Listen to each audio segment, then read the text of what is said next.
You can come outside too. We're going to start with this orange tractor here. Okay, so I'm just going to kind of, I showed some videos of these things in action, but we can look at them up close. So we're just going to kind of start with ground preparation and then cultivation and seeding. I think that was all of the elements that I had. But also with ground preparation, we will talk about mowing because that's part of this tractor.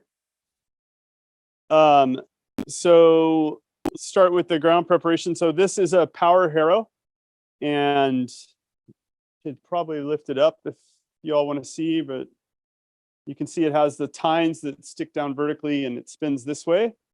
And this is a Maggio from Italy. And it's really simple to control the height. The height is just controlled by the finishing roller there. So how the sort of fulcrum there determines the height. And each one of these little holes moves it about a half an inch. And it really makes a big difference. Like I mentioned previously, like a 1 inch would kind of do almost nothing if you've got established weeds. Sometimes we'll use this as a final, like if we've already tilled the ground and we're just going to do a quick weed strike before planting, then 1 inch would be really good. And it makes a really nice firm seed bed. But if you've got any kind of established weeds, you've got to kind of get to that 2 to 3 inches. And then amazingly, it really rips them out. And so that's been exciting. Questions about the power harrow? Anybody's got questions, just jump in along the way. I think it was around 10 to 12,000 delivered. Yeah. This is ground driven. Yeah. And it comes with a couple different options. And this was just kind of what I think this is one of the more heavy duty options that are available from Maggio. And so, yeah, like that thing alone is great because we have a roller that we used to use. And now it's not a 3-point. Everything's on a 3-point. So you can lift it up, move to the field. We have another roller over there that you sort of, it's tow bar drag. So you drag it down into the field and it's basically doing the same thing that this does. Yeah. So in terms of weed suppression, is this a great improvement to have this roller as opposed to just doing the 2 inches with? So I've seen stuff that does this, but not added to this. But not the I roller. kind of doubt it. I don't know if anybody else has an opinion on that, but I would say most of the weed suppression would probably come. This is more of like just firming up the seed bed, bed prep. They do, yeah.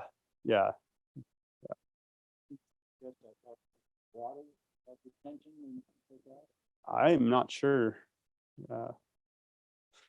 So on the front end, you can see our mower, which we're very, very, very excited about. And it has, I would say, been all that. I've been very excited about it. I think that where it probably makes the biggest effect is when you have a lot of cover crop biomass and you are trying to do some sort of no-till. Because if you've got a lot of biomass and you run over it and then you're going to come back and till it, that biomass is probably going to get incorporated and it will eventually break down. But if you're going to leave it on the surface and especially come back and do anything else, like with a transplanter, that was the other category we'll look at, the transplanter. But anything like that, it was really bound to get caught up and cause problems. It wraps around the spader. So even if you're using this with a spader, I found it better with like tall biomass, rye that you've let go too long. But if you're doing no-till, you kind of have to let it go for a while. So those things kind of come together. I found these were not very common. This kind of front mounted thing, there's a lot of kits out there where it looks like maybe you can get your tractor to do a front mounted PTO, but there is other things you have to add to hold the weight. And so to like stabilize the frame and stuff. And it just seemed like our only option was to go with a new tractor to get that. So this tractor, they call it a midpoint PTO, and you can see that the PTO is actually coming off the middle there to the front. So these things do exist, like for like those kits, for example. They're trying to take your tractor and turn it into a snowblower. So like some smaller farms in the Midwest or something, that there are people that want to get that front mounted PTO for other action, but a big heavy mower on the front requires probably some other things to your frame. So it can come off. We don't ever take it off, but I don't think it's not too difficult, but we just kind of leave it on there. We have another tractor that has a bucket. So obviously, like, a bucket's going to be really important for most small farms, and it would be very complicated, I think, to be trying to use a bucket and this on the same tractor. So Horsepower to run this setup, would you think? Is it gonna take a lot? this one's 50, I think. Yeah. Oh, 60, yeah. I don't know. Yeah, that's a good question. I did look into the other way to get to this is to have a hydraulic flail mowers. So, when you see the ones on sort of like road crews and stuff that go way out, those are flail mowers, and they're mostly powered by hydraulics. But then you need, like, to really get the power there, you want to have a PTO powered hydraulic thing. So like just the hydraulics off your tractor aren't going to run a mower like that. So you have to have like a hydraulic. So that is another way to get a mower to the front or to a side or something like that. I think this gets a little more power, maybe, like just the direct PTO. Okay, so as you'll see when we look at the other tractor, one of the evolutions we've done, we started out with a 5-foot wheelbase, and then we were doing like especially with strip tillage and with a lot of residue, it was really choking when we tried to do 2-row strip tillage, we were getting this clogging, like the residue just wouldn't flow between it. So we went to 6 feet, and that really helped. And you can see when we look at the strip tiller, the spacing we have. And then we got this thing, and I think it's 5 foot and 11 inches wide. And so I'm just, that's too tight. Obviously, that doesn't even work mathematically to have a 6 foot. So we are on a 5.75 foot wheelbase, and we will be there for a long time, I hope. So we have all like permanent tire tracks. Everything is on this. And when you put 2 of them together, that's 11.5. So that's a little easier. We tend to mark the field at 11.5 feet, and then we just try to always drive in the same place. And so that allows us to get a clean mowing. Obviously, it's problematic if your tires and other things stick out wider than your front mower, then you're just going to defeat the purpose. So do you think like a drum mower or a disc mower, like for cutting hay, would be similarly effective? I think, like, flail mowers, and then this gets to what Helen was talking about, maybe like it's going to definitely chop the residue up finer, and then it also just distributes it evenly. So for all those microbes and everything, I think the deck mowers tend to like clump it, and more, and probably don't chop it up as finely. Yeah, but you use what you have to use. I mean, again, this has been we started out just using what we had. We had a very old flail mower that we started with, and then we got a newer rear mounted flail mower, and that was a huge improvement. So, it's just kind of what we've evolved to. But I think, mowing is mowing when, where it gets really difficult is kind of trying to terminate cover crops and for no-till. I think that you want to mow it low, you want to mow it, you have to oftentimes wait until the biomass gets really big, and then it just kind of compounding issues arose that we were sort of pigeonholing ourselves into by trying to do no-till stuff. All right, so the next thing is the spader, which is right here. Does anybody have a spader? Oh, cool, yeah. Well, I want you to tell us about that, Dan. Come on in.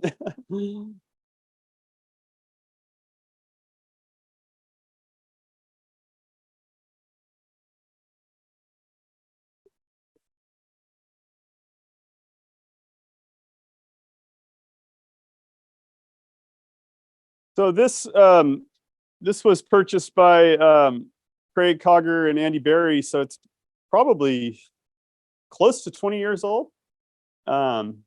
Still working. This is a rotary spader. And so Dan was just saying he has a reciprocating spader. Where did he go? So tell us about it.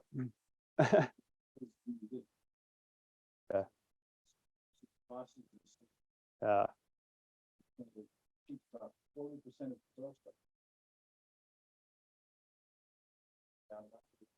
Wow. Wow. Yeah. So I think when a lot of people think spader and they think less intensive tillage, I think they're thinking of that tool. This is not that tool. This is a rotary spader, which it does move slowly, and it's got these really big blades, and they pull the soil up. But then if you get under here and look back here at the finishing tool,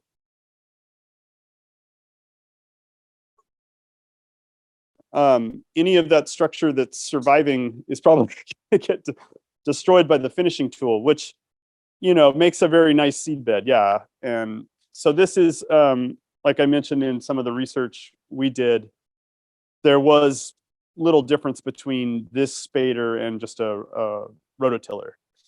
This one actually went deeper, you know, more tillage. We 10 inches, I think, 10 to 12 even. You can go pretty deep. Yeah. I understand less disturbance. See, I don't know about that, because I think this thing goes very slow. And that's one of the things some people don't like about it. You have to go super slow, but you can eliminate the number of passes.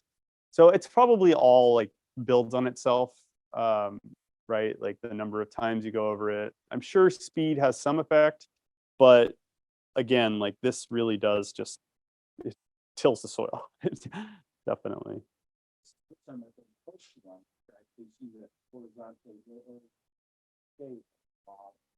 My understanding is how this differs from a rototiller. A rototiller has definite horizontally oriented tine that will roll and kind of scrape the soil. Uh-huh.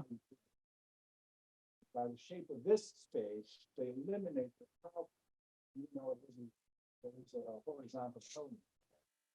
And that's the difference between this and rototiller. So it's not scraping as much. Yeah. It picks it up and sort of turns it over. Yeah. Yeah. Yeah. You know, it's a great tool. We do like it, but we call this sort of our intensive tillage thing. And I don't know, I mean, just to throw, like, Danny's threw out a bunch of controversies today. And I mean, one of, you know, we're doing all this work on no-till, but I think one of the things that does sort of, I think about sometimes is with tools like this, you are able to take a bunch of organic matter from the surface and like bury it, you know?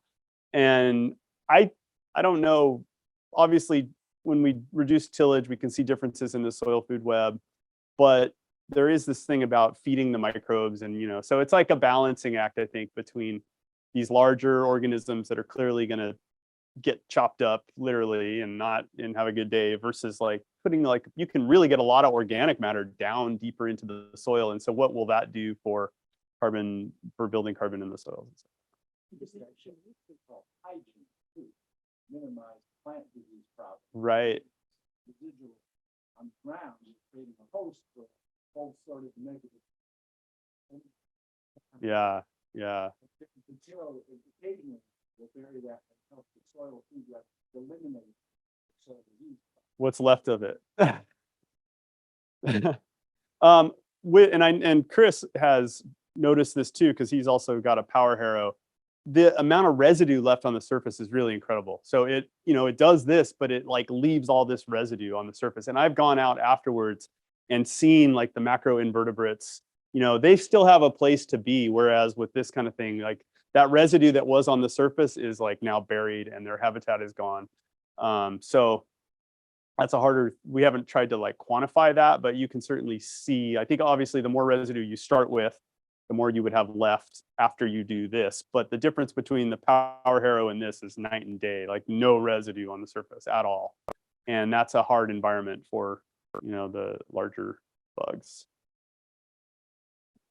Difference in weed suppression with the residue, left. or- I mean, yeah, you saw the hand weeding data. Like this just gets you a better start for sure. Long term, the weed seed bank, you're certainly bringing up more weeds, but from kind of like the killing them aspects, I mean, it loosens the soil. So whatever comes up, it's like newly rooted, and it's easier to weed. So yeah, we definitely saw some differences, but that power harrow, even at like 3 inches with the broccoli, where we had that nice like 2 inches, 3 inches, and then this like the there was really little difference between the 3 inches and this. So that was good to see as well. So yeah, weeds. What's that? We don't have any rocks.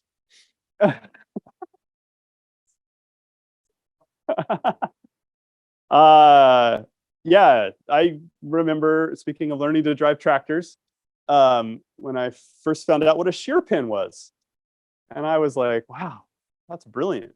So for those of you who don't know, there's something, a little pin in here that will break before the rest of this will break. And I found that out, not from hitting a rock, but from going into the ground when it was too wet, and I probably shouldn't have been tilling anyway. And so it takes that big chunk, and if you go into really wet, heavy ground, you can kind of overdo it. And I assume the same thing would happen with, if you hit too big of a rock, you would break a shear pin maybe. So yeah, shear pins are great. I've broken some in the Power Hero too. Yeah. Fuel and other options for smaller operations as well as maybe In relation to what? large operations, like excavating. Yeah. So, hand walk behind tractors. It's amazing the things that BCS has. So BCS has like that flail mower, and I was at an event, a field day where BCS reps were there with their walk behind flail mower, and I had that flail mower, and then that thing was really, we were hitting some very big cover crops. So I think a lot of things, can be done like even easier on a smaller scale. And they have the BCS has the Power Harrow, and I know that I think the Power Harrow got a lot of attention from the first starting with the BCS farmers that were sort of market gardeners using the BCS Power Harrow. I don't know any about animal agriculture as far as.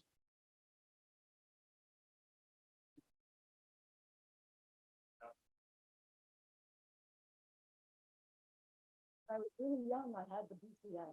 It just got really heavy as I got old. Yeah. Or how you use the single shank. Oh, yeah, so, remember I have, this was in the last farm mostly. I have stuff moving throughout the season.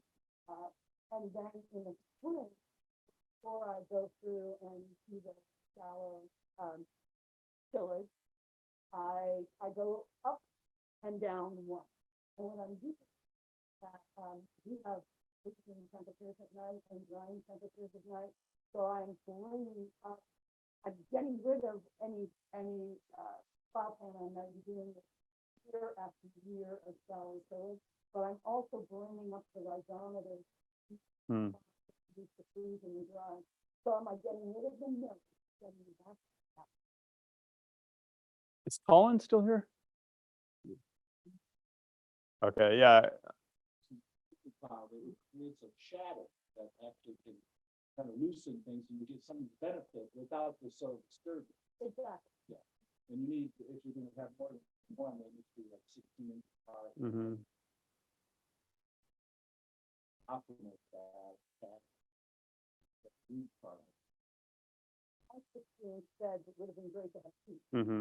Now we had to go up and down. Okay, let's go over to the strip tiller over here. Try not to bang shins and knees.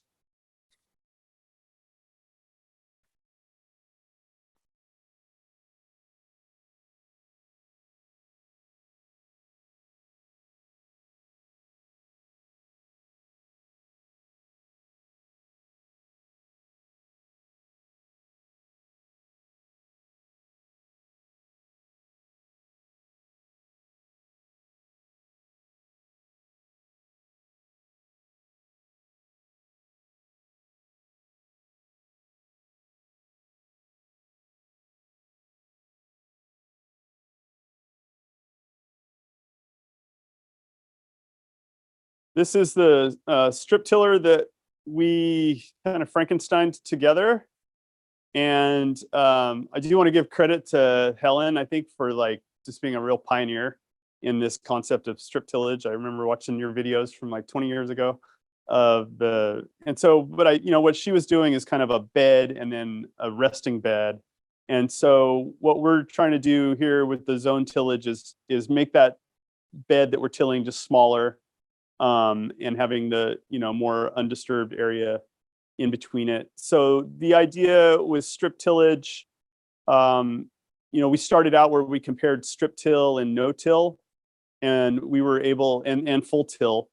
We measured a lot of soil temperature, and we were really able, well, we could really see the difference in soil temperature between the full till and the no till. And some, not every time, but some years you would be able to significantly distinguish the difference between the strip till and the no till. So it's kind of in between, with soil temperature, and we found out just how important that was, in terms of affecting yield. And then also, it's kind of an in-between area. We actually started our first strip tillage we did with a BCS. We made the BCS as narrow as we could. So I think it can go, it depends on probably on the implement, but maybe like 24 inches, and you can take off some tines and get them down to about 16. So we did some strip tillage with that. This strip tiller that we built is a PTO powered strip tiller. So there are a lot of ground driven strip tillers.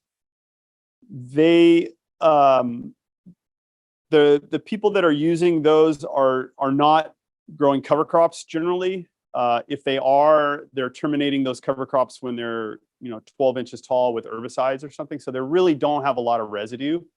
And so the ground driven strip tilling basically has like this, and then it would just have a ground driven tool on the back to like a crumble bar or something. And so that is certainly an option. We were going for the power here to try to get more, something that looked, more like what farmers are used to seeing in a tilled bed, but just a narrower version of it. That's likely going to help with weed control, or your ability to come back and manage weeds. And then also the soil temperature component. So yeah, a couple of just kind of off the shelf there. If you knew what you were looking for, you could probably see the remnants of the original Maggio multivator here. And then we worked at the machine shop in Whatcom County to take that Maggio multivator and turn it into what you see here, which has extra toolbars for this row cleaner. Well, these are the row cleaners, and then this is the really heavy front coulter. But this is all one setup from Dawn equipment, and this can be raised and lowered. And we were trying to make things very adjustable because we didn't really know what we were going to do. This shank can go deep or shallow, and then we just try to line everything up with the power, with the multivator.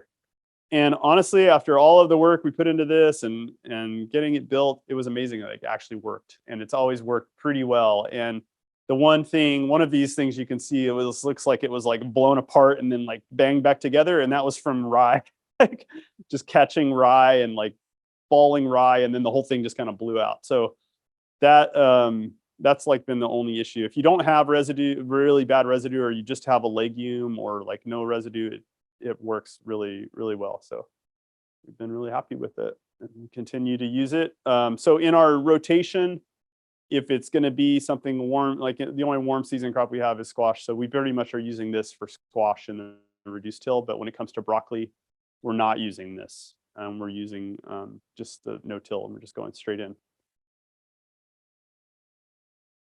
Any questions on the Frankenstein here?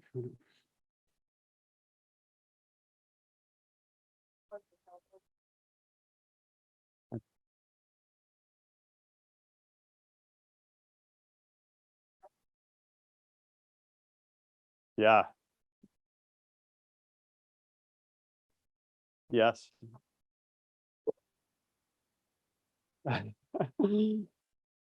Great. Yeah. Happy to share anything that we know about it. It's, it's not too heavy for our tractors. I think honestly, the spader is always the thing that freaks us out with our tractors. Like that thing is just borderline, very heavy. But this, it does, you know, when you get long with equipment, you can kind of feel that weight a little bit. But sometimes you have to kind of tighten up the 3-point just to get down to the field, so you're not dragging it. Getting on and off of trailers, it's kind of long. But other than, yeah, works really great. Yes.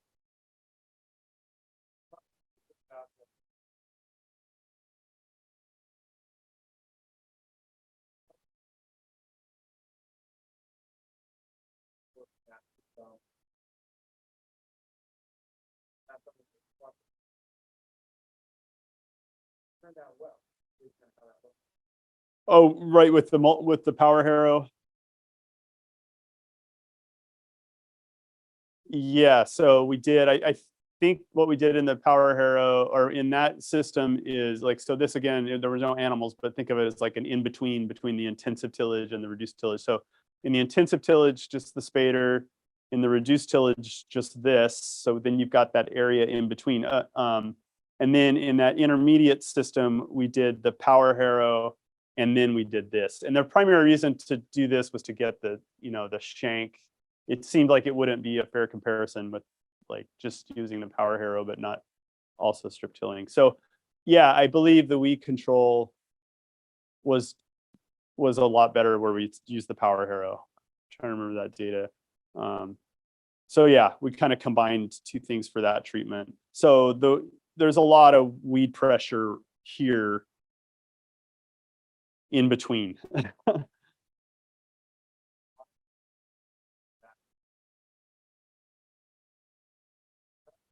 Yeah, I mean, think about it. Like, you come to a field, and instead of just turning upside down literally the entire field, we're disturbing like 1/3 of the field, even with two rows.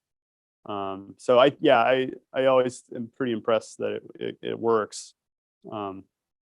Though, you know, weed control is still our biggest issue, but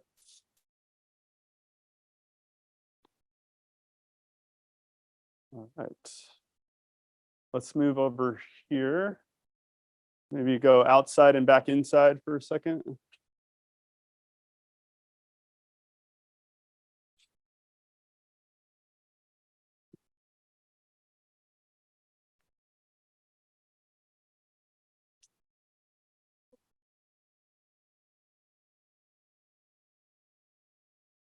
It's not going to balance, is it?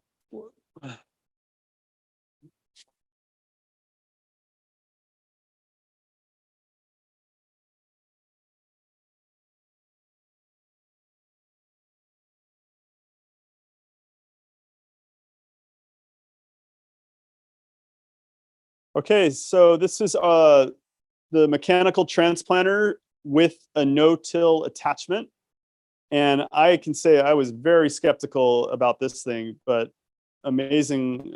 Again, with no residue, it really works incredibly well. Like, it just, the no-till attachment is just this pretty wimpy coulter, and then this shank. And then the transplanter is just the transplanter. And when we were doing vegetable research before, we had I think they're called a tobacco wheel transplanter. The thing was like 80 years old or 70 years old. And we just had one of them. So we would have to go down and then turn around and come back. So we needed a transplanter. And we got the 2 rows, which makes life so much easier. And then we got it with the no-till attachment. And yeah, it, you know, again, with like the rolled residue, it doesn't work that great, but we've had pretty great success with flail mode residue, or if you don't have a lot of residue at all, it just really does a pretty incredible job. And I've seen the newer version, so they've really made this more beefy, and it's got more of like a row cleaner component to it.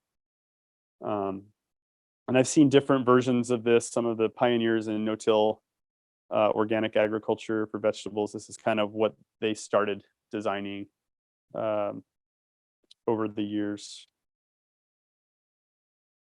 And the very kind of similar to Helen's system, we started way back with this was our shank.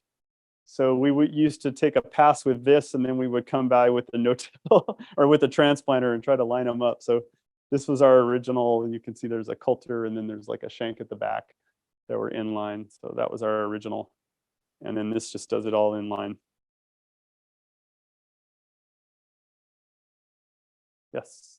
With one of your slides, you talk about differences in soil density between full till and low till and no till. So if you're going into a no till system, then is there enough, do the roots do well? That's a great question, Dan. So what I said, and I haven't looked at it for this year's data, but in the previous years where we did no-till and we did full-till, the bulk density is higher consistently in a no-till system. And what tillage does is it sort of like fluffs up the soil, but then we know that soil recompacts, every year. But like to sort of prepare the seed bed, you fluff up the soil and you're allowing roots to get out and stuff. So I would say one of the amazing things about our observations and our data with this system, like again, we still plant our broccoli like just straight with this system. And we did that for 6 years with the other system or some version of it. And they grow fine, right? So the soil is more dense, but at least in our system, and we have a pretty forgiving soil for all of this experimentation, I would say. We have a fine sandy loam. Like it's more dense measurably, but yet the plants still grow and thrive and we get similar yields. Yeah, we're irrigating, it's an irrigated system. Yeah, we're using drip irrigation, but I think that to your question, I think there's the point of compaction where the plant is not going to be able to grow in that system, and then like just moving to no-till is probably not going to work for you. You would have to, and in theory, like if we could go for a long enough time without tilling, will that bulk density start to go down due to like the earthworms and other activity so that I'm interested to see how that progresses, because we will be taking bulk density measurements at the surface where we're still hitting it with the power harrow, but we'll also be looking below that so we will be looking in a range where the power harrow is not reaching, but the spader is, and it'll be interesting to see if there's differences in bulk density at that depth.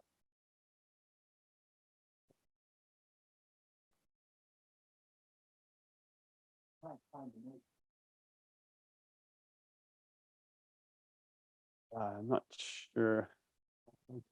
That's okay. All right. So, oh wait. Yes.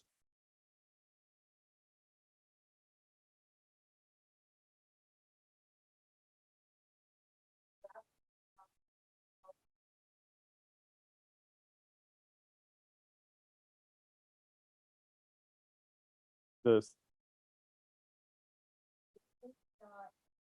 See where I'm going with this, that the rotation becomes important. Yeah, no, that's a great plug just for long-term research.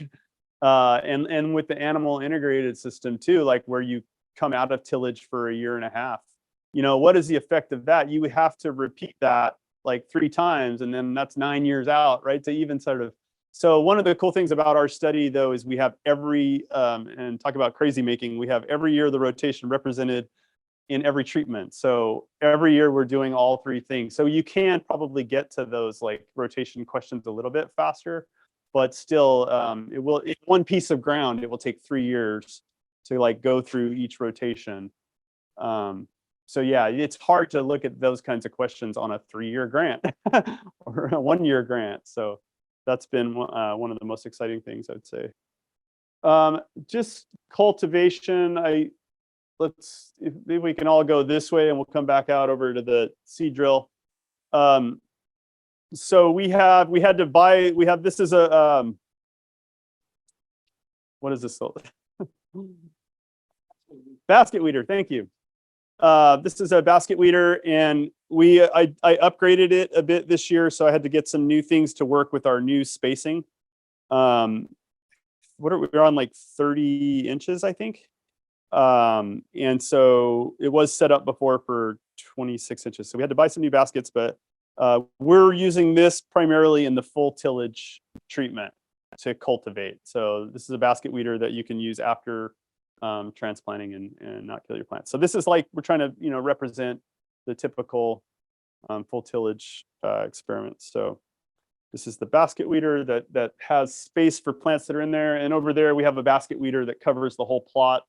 And that's kind of handy for like a quick weed strike right before planting a cover crop or something. And I just wanted to mention those because we will look at the buffalo cultivator, which is our reduced tillage cultivator next. So we could take a quick, yeah. I think they're kind of limited by the axle. So yeah, I don't know. Looks like the max would be about 4 inches. I don't think we get that deep. I think, if you were trying to do like a quick weed strike before planting, you would want to go as shallow as possible. And if you're trying to cultivate, maybe you would try to go a little bit deeper and not, as long as you're not killing your plants. So you guys can go back out there. We're just going to go to that other tractor, or you can come around this way.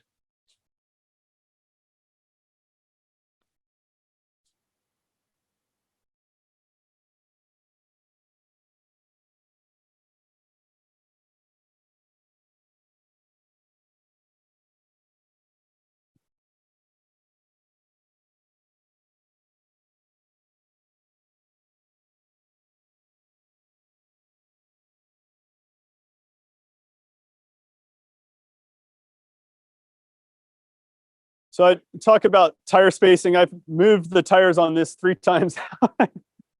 Our mechanic retired, so I think my ability to move tires is like, I'm done.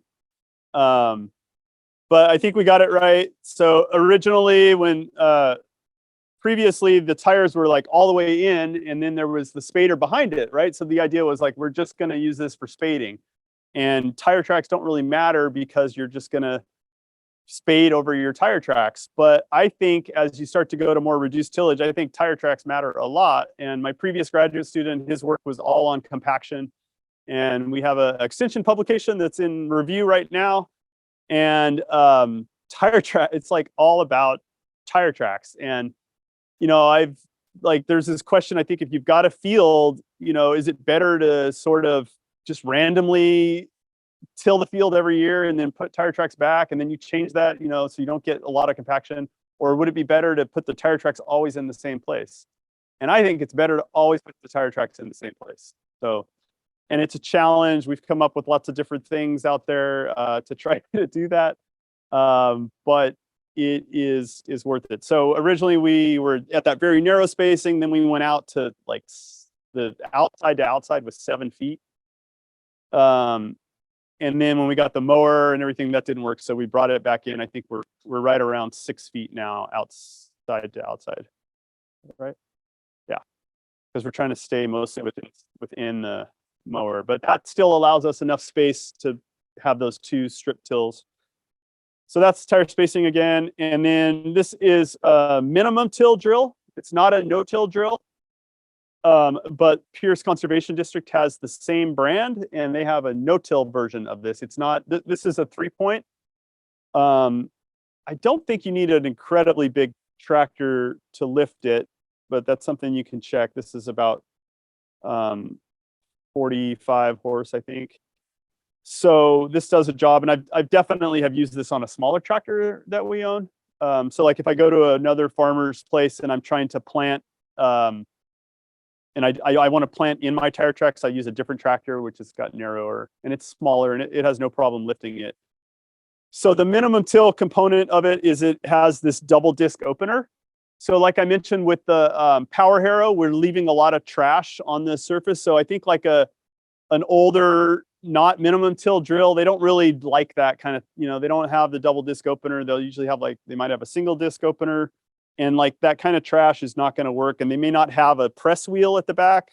We have an old drill down there you can look at and see like what it has instead of a press wheel and instead of a double disc opener. And it's so this thing, it's not going to go into sod. It's just going to bounce. Like it won't cut into sod. But if you've got shallow tillage and like a lot of residue, it'll actually work really well. So this is a minimum till drill. It's a nice size for a small farm. It does about a 5-foot bed width. So with us being on a 6-foot bed width, this has created a little bit of some problems. So we're not always planting our full tire track, and then that creates potentially some issues where we have to come and cultivate the tire track or something, but it works out all right. We did a study with Steven on buckwheat, and we were on a 6-foot, and we were taking the buckwheat all the way to grain. You call it grain? The buckwheat to seed. And so we were on a 6-foot tire width with that, and then planting a 5-foot, and it worked out well. And early in the season, we did a little bit of tire track cultivation, but by the time that buckwheat got, big, it was really doing fine. So. And then the Pierce Conservation District. Anybody in Pierce County? Allie, you want to say anything about this? It's awesome. And they have a new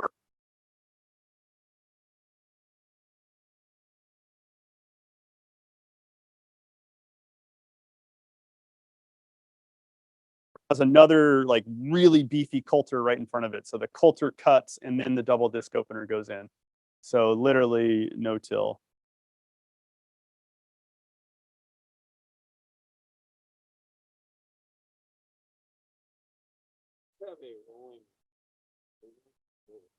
Yes. We built that here, yeah. Yeah. I think your best bet would probably be to take. So the one thing I don't like about that is it takes 4 bikes. We can go back. We're going to go that way next, and we'll take a look at what he's talking about. The harvest cart.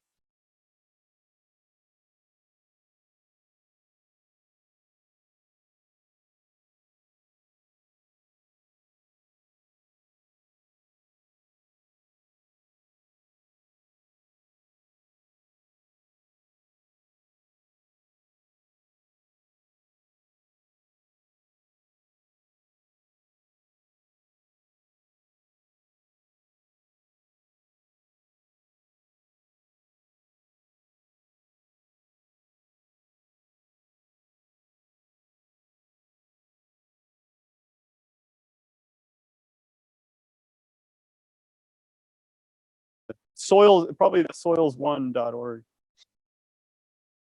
All right, we're gonna go look at the high residue cultivator. Oh, and then it's lunch. So walk through here. The harvest cart is in here if you want to look at it.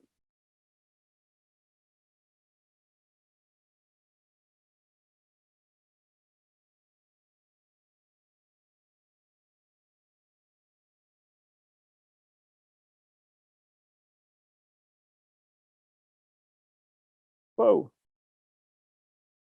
Yeah, this thing is awesome.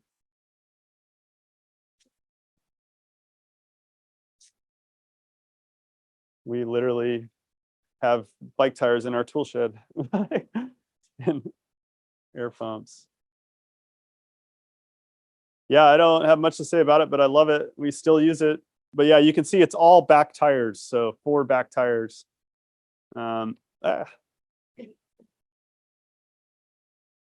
Okay. Go down.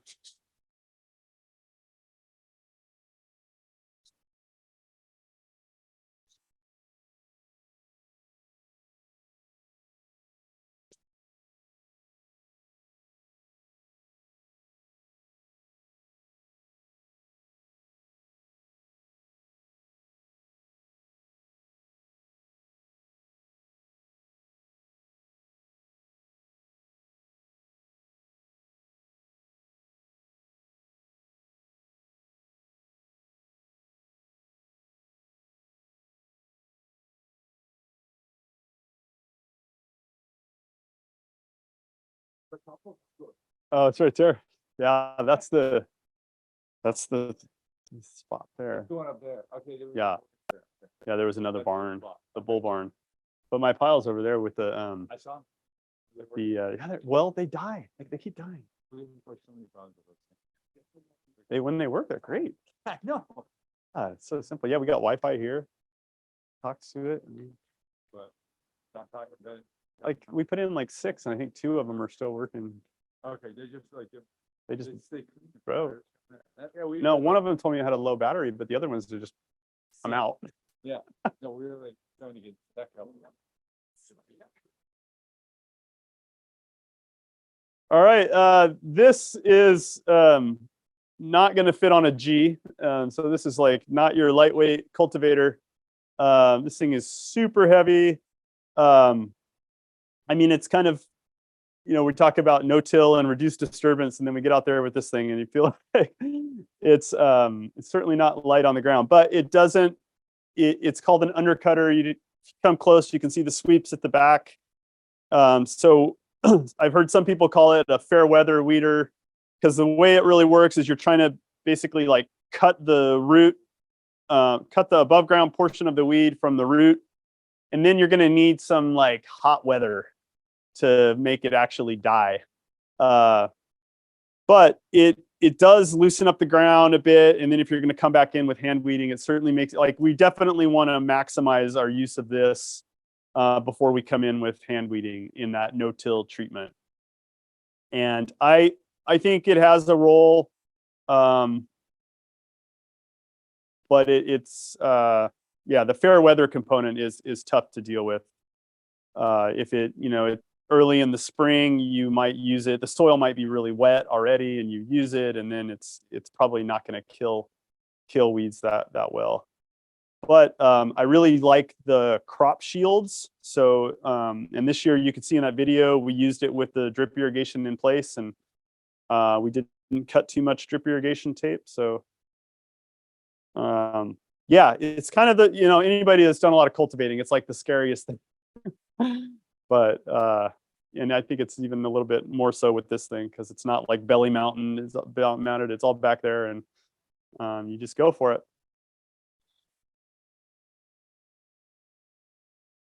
And then this is a device that Nick Andrews put together. And it's a bunch of these clean seeders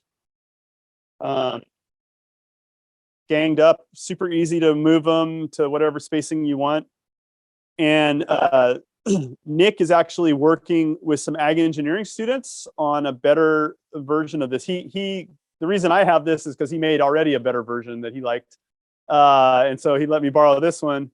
But now he wants it back so the ag engineer students can look at it, and they're going to look at it compared with the new one he has, which I think it more just like drops the seed rather than drilling it. I haven't seen his new one in practice, but there's positives and negatives to both. The biggest problem, and so like a lot of you may have done relay planting or interseeding in brassicas and things like that, and you probably used clover, something that you could easily spread. So the advantage of this is we can use a larger seeded cover crop and drill it in, get better seed to soil contact. Yeah, the only problem I have is sometimes these seeds start to spill out. They don't, one gang isn't working well, and you don't really know until a couple weeks later. But yeah, this is exciting, I think, with the whole concept of shoulder season vegetables, in companion planting or interplanting. I think it's difficult here to like get the cover crop and have the vegetable. So we're trying to do both things in this system.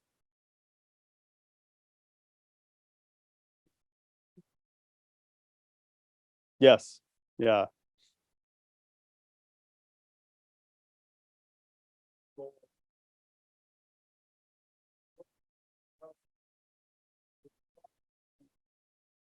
Yeah, this year we were late on the canopy cover. So I mentioned the irrigation.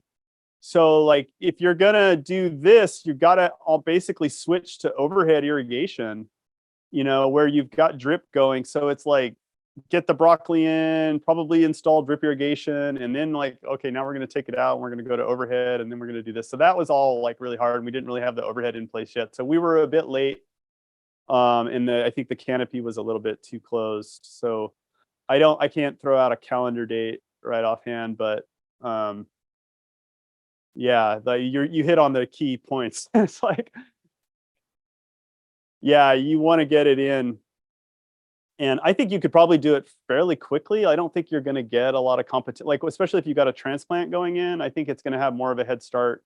I doubt you're going to see too much competition from the cover crop if it's coming in at seed, you know.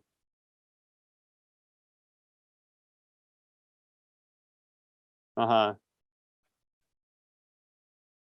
You can do different seeds. Yeah, we just did a rye vetch mix in here. You could do different things. You could put one in one and something else in another. Yeah. Trying to think what else. Oh, the cultivation. So yeah, I would say you would want to put the broccoli in, and then you would want to do some cultivation. And so like the no-till in this thing is not no-till. So that's kind of a problem with what we're trying to do. But there is a, there is a version of this that's got more of a no-till coulter on it, which is pretty cool. So yeah. I think that's it for the equipment program.